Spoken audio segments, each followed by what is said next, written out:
Aceh Explore menampilkan halaqah dari Masjid Raya Baitur Rahman Banda Aceh. Subscribe, komen, like, dan share. Bismillahirrahmanirrahim. Assalamualaikum warahmatullahi wabarakatuh. Alhamdulillah, wassalatu wassalamu ala rasulillah Sayyidina wa maulana Muhammad ibn Abdullah wa ala alihi wa sahbihi wa mawalah. Hadirin wal hadirat, kaum muslimin dan muslimat, jamaah Masjid Baitur Rahman yang dirahmati Allah Subhanahu wa taala. Marilah pada kesempatan yang berbahagia ini kita kembali mengikuti halaqah maghrib yang sebagaimana biasa pada malam ini terjadwal secara rutin adalah Imam besar Masjid Baitur Rahman. Namun saat ini beliau sedang berada di luar daerah. Oleh karena itu, sambil kita menunggu tibanya pelaksanaan waktu salat Isya, marilah kita mendengarkan kajian pada malam yang berbahagia ini, yang insyaallah kita akan menyampaikan satu pembahasan tentang profil seorang sahabat Nabi sallallahu alaihi wasallam yang terdapat di dalam kitab Suwar min Hayatis Sahabah. Ya, profil sahabat Nabi sallallahu alaihi wasallam yang tentunya di dalam setiap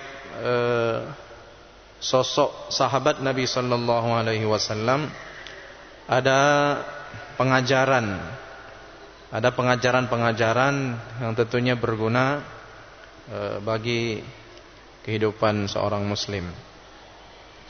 Dan berbahagia ada seorang sahabat Nabi sallallahu alaihi wasallam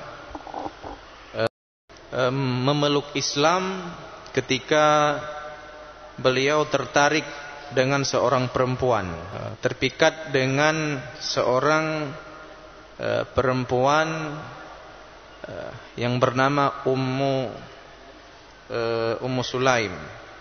Ummu Sulaim namanya, nama asli beliau Rumaisa bintu Milhan, tetapi kunyah ataupun panggilan beliau itu masyhur dengan nama Ummu Sulaim, yang tidak lain merupakan ibunda dari Anas bin Malik.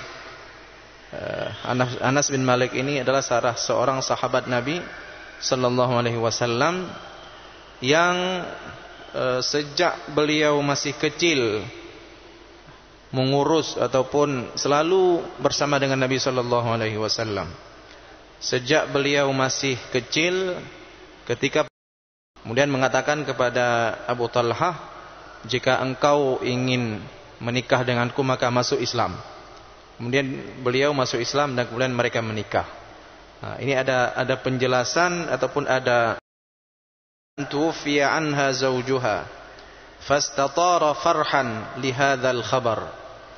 Jadi Abu Talhah ini ketika beliau masih belum memeluk Islam, mengetahui ada seorang perempuan yang bernama Rumaisa. Rumaisa ini baru saja meninggal suaminya. Fastatara farhan lihadzal khabar. Kemudian karena Abu Talhah ini sangat suka dengan Rumaisa ini, dengan Ummu Sulaim ini, sehingga digambarkan oleh pengarang kitab Suwar min Hayatis Sahabah ini fastatara farhan.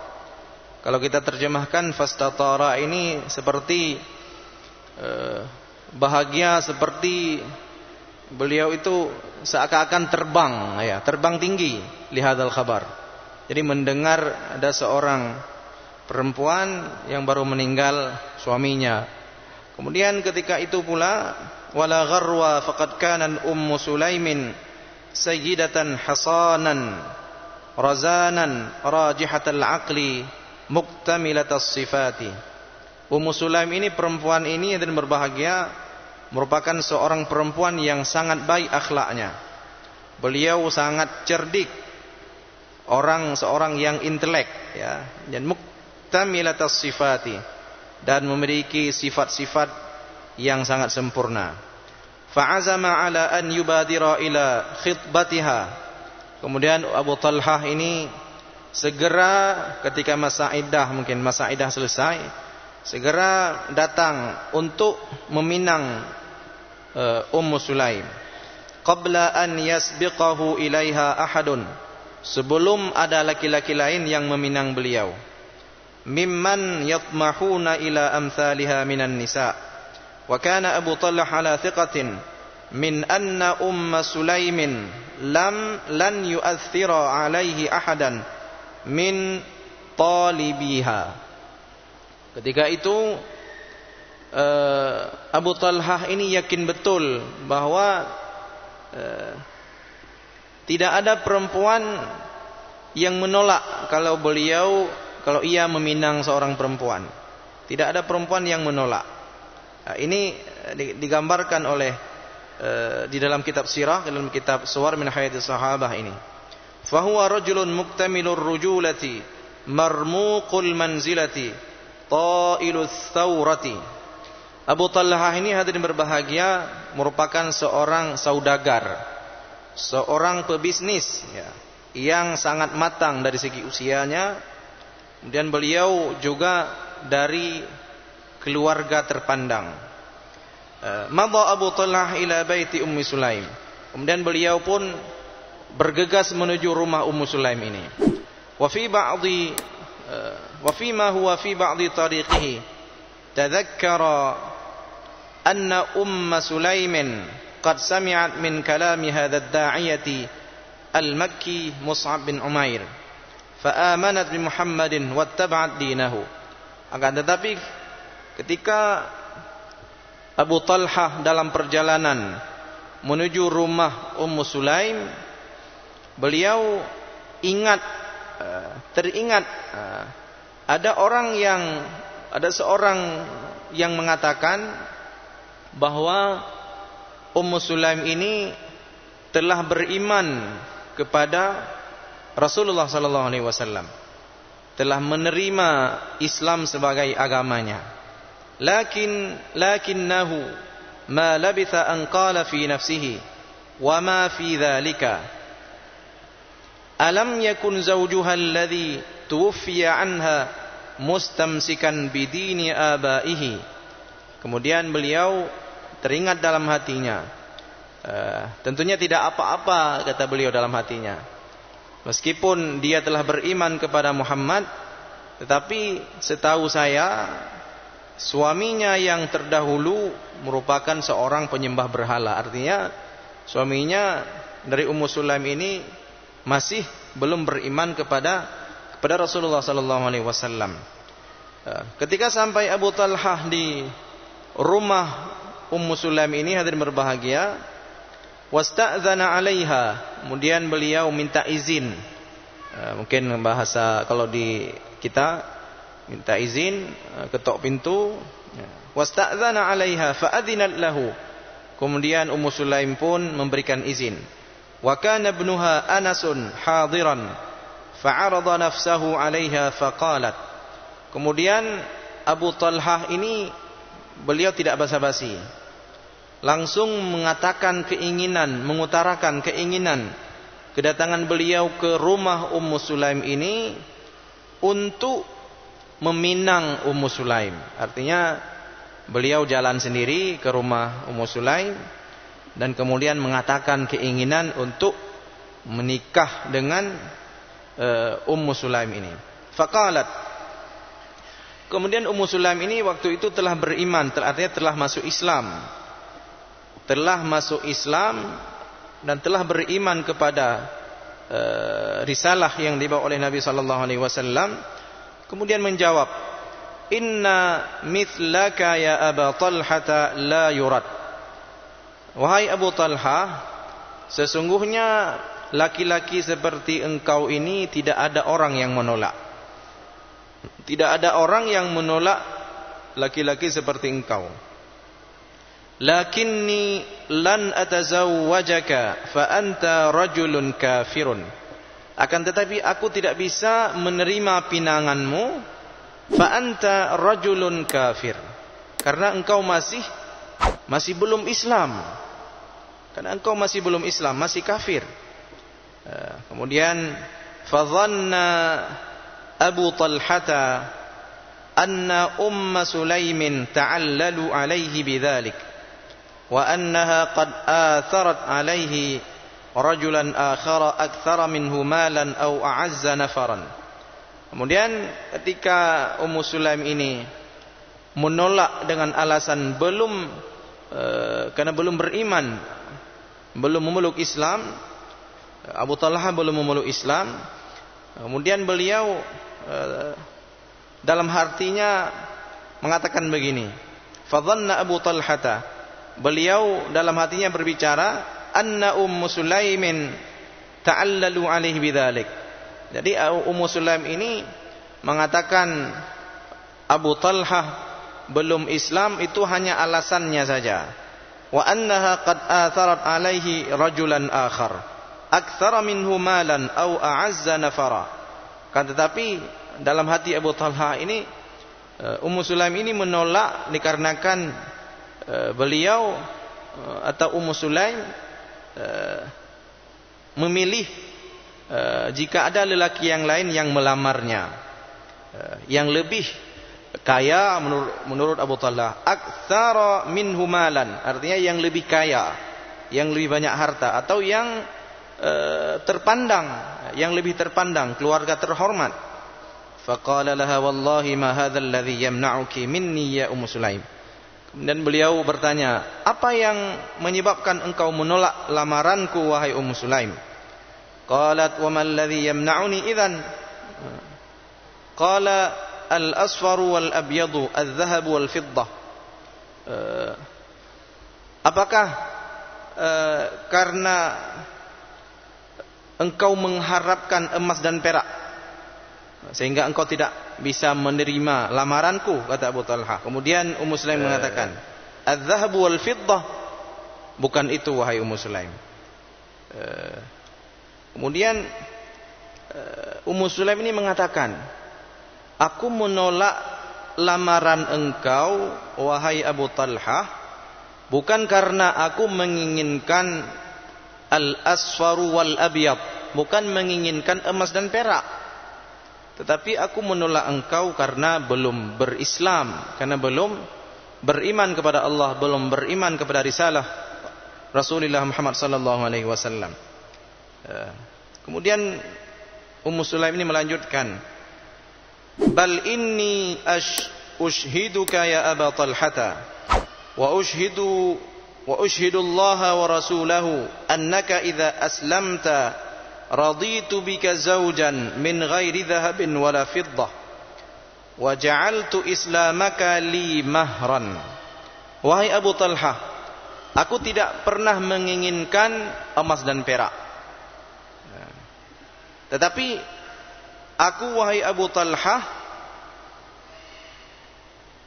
saksikanlah wahai Abu Talha bahwa jika engkau in aslamta, jika engkau memeluk Islam, maka aku akan rela, akan ridha menjadi istrimu, min ghairi dhahabin wala fiddah, bahkan tanpa engkau memberikan emas dan perak. Wa ja'altu islamaka li mahran,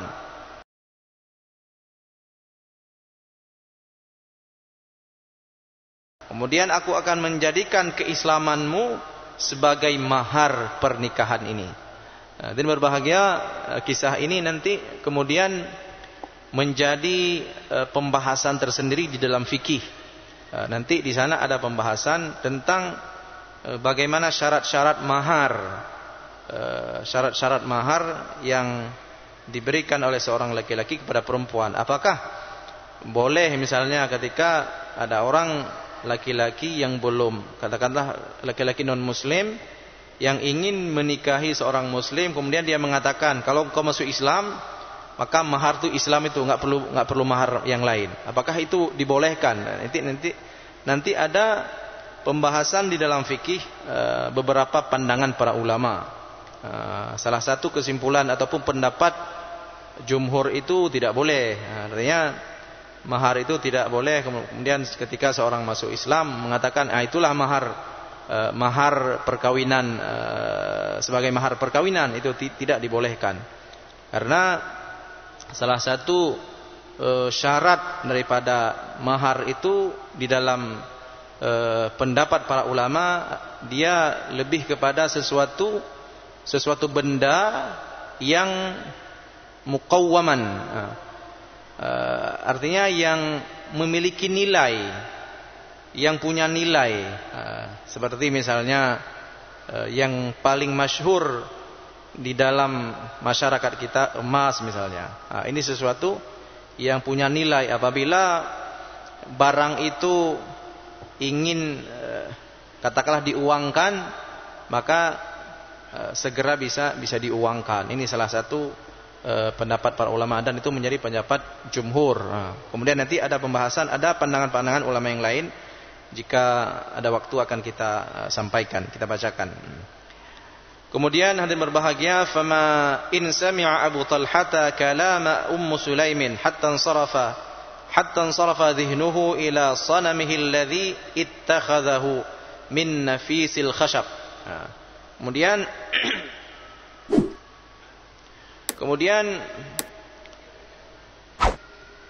Abu Talhah ketika mendengarkan Sulaim mengatakan, jika engkau masuk Islam, maka aku bersedia menikah denganmu, dan keislamanmu itu menjadi mahar.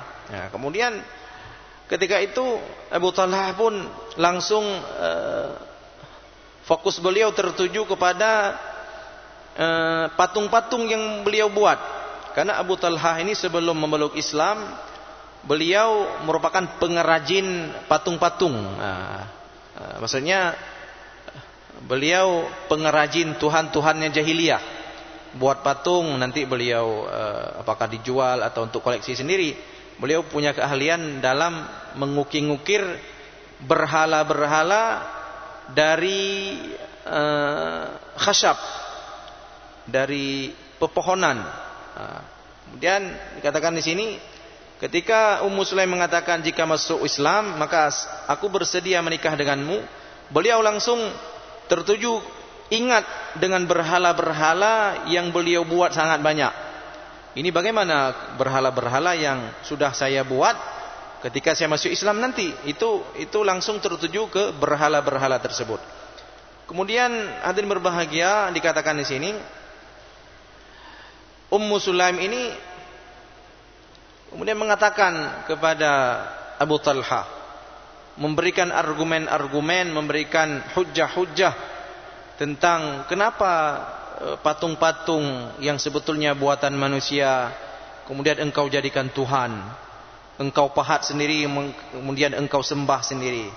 Kemudian dikatakan, alasta ta'lamu ya Abu Talhata, tidakkah engkau tahu wahai Abu Talhah, anna ilahaka alladhi ta'buduhu, Tuhan-Tuhan, patung-patung yang engkau anggap Tuhan, yang engkau sembah itu, yang engkau sembah selain Allah, qad nabata minal ard, bukankah dia tumbuh dari tanah?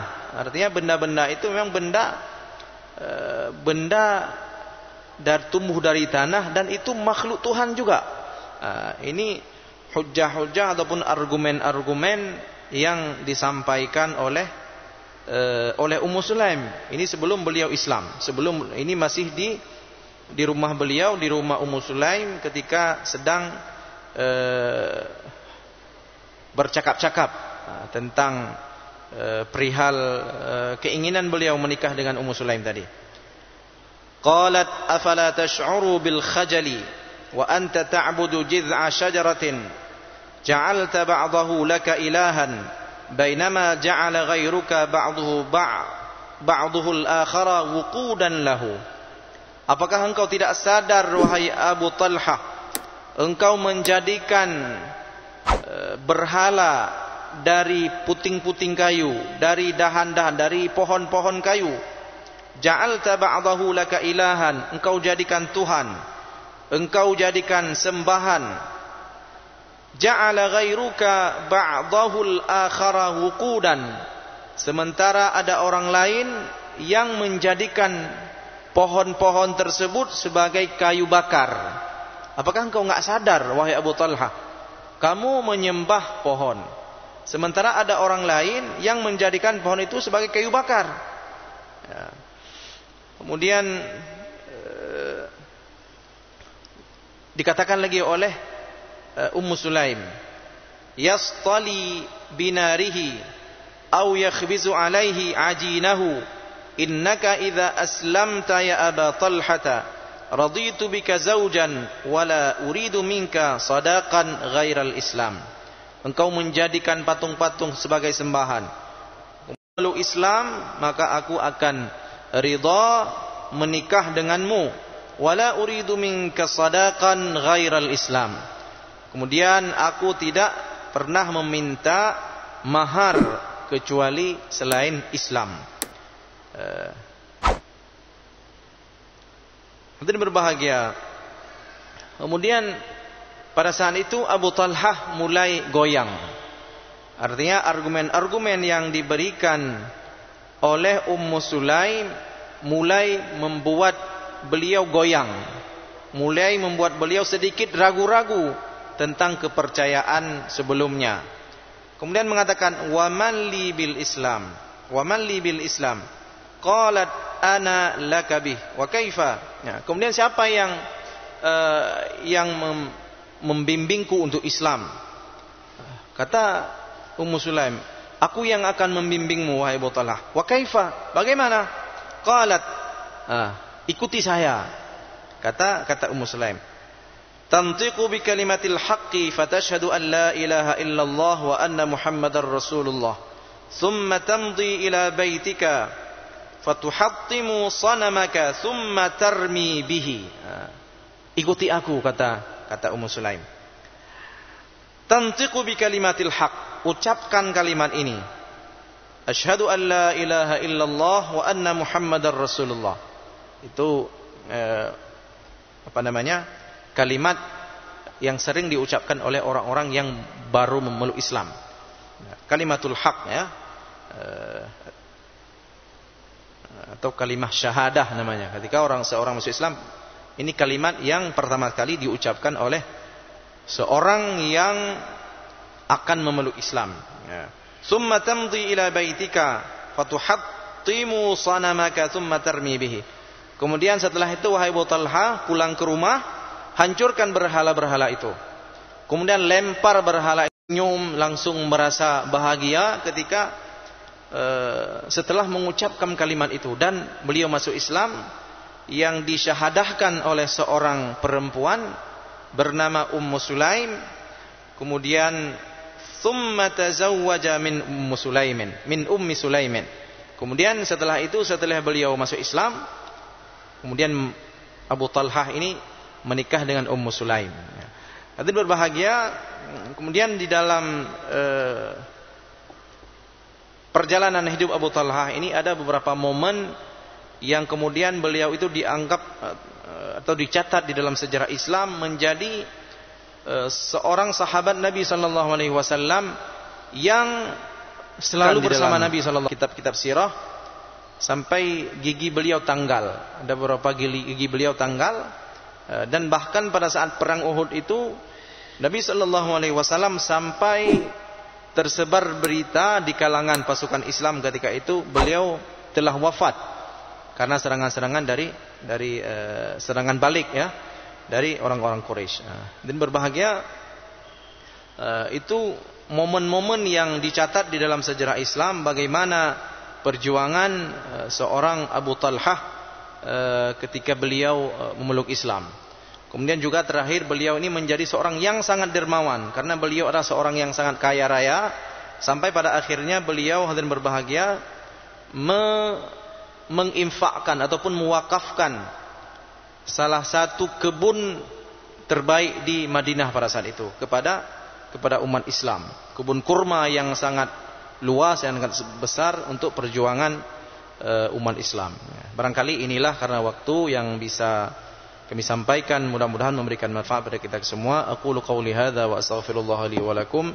Assalamualaikum warahmatullahi wabarakatuh.